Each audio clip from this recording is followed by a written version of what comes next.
courtroom was silent. A heavy stillness pressed against the walls like a storm waiting to break.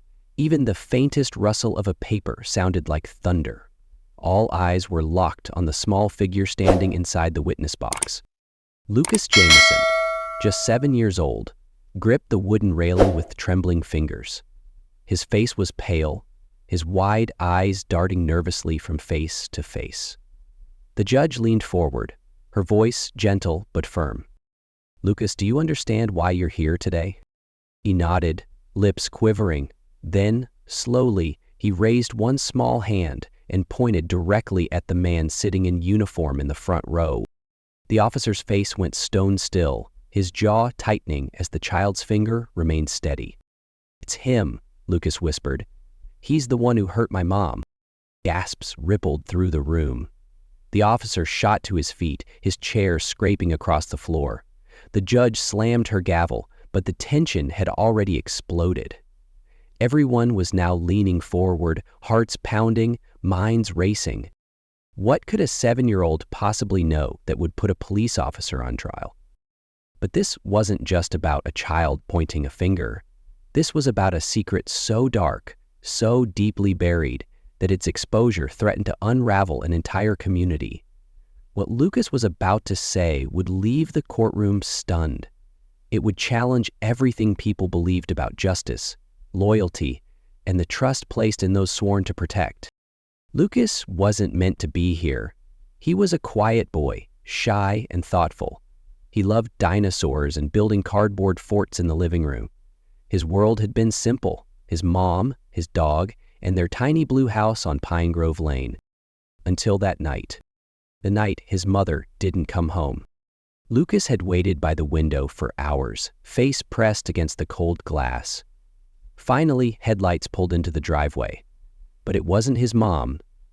It was Officer Darren Cole, the local patrolman who always waved from his squad car.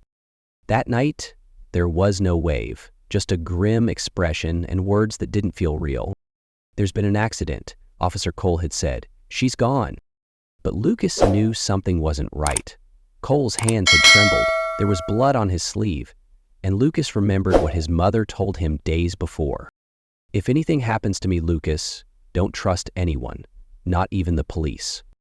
Standing in court now, Lucas wasn't just a little boy. He was the only one who knew the truth, and he was determined to speak it. It started with a drawing. One week after his mom's death, Lucas's teacher noticed something strange. While other children drew superheroes and smiling suns, Lucas sketched a man in a police uniform, a woman lying on the ground, and a car with glaring headlights. When asked, he broke into tears. "That's Officer Cole," he said. "He hurt my mom."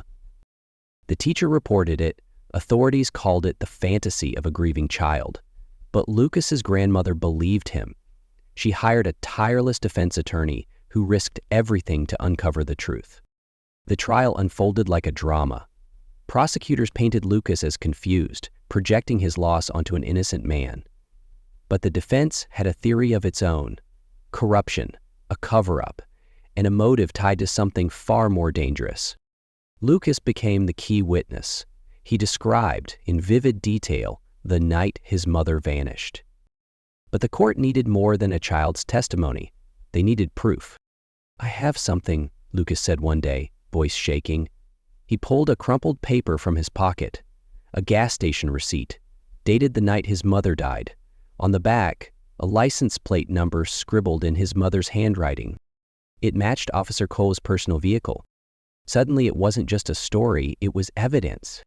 Still, the road to justice wasn't smooth. The department closed ranks. Threats followed.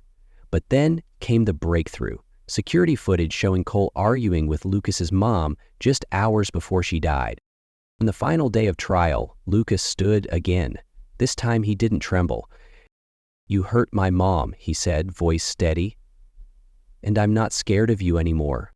Then came the question that shook the courtroom. "Officer Cole," the attorney said, "why did you kill Amanda Jameson?" Cole's face twisted. Finally, he broke. "She was going to expose me," he confessed. "The money, the drugs. I panicked. It was supposed to be quiet. She wouldn't back down." Gasps filled the room. The jury returned hours later.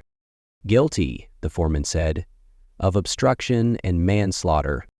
As the gavel fell, Lucas leaned into his grandmother's arms, tears in his eyes. Justice didn't bring his mother back, but he held his head higher as he walked out. Somewhere, he believed, she was proud.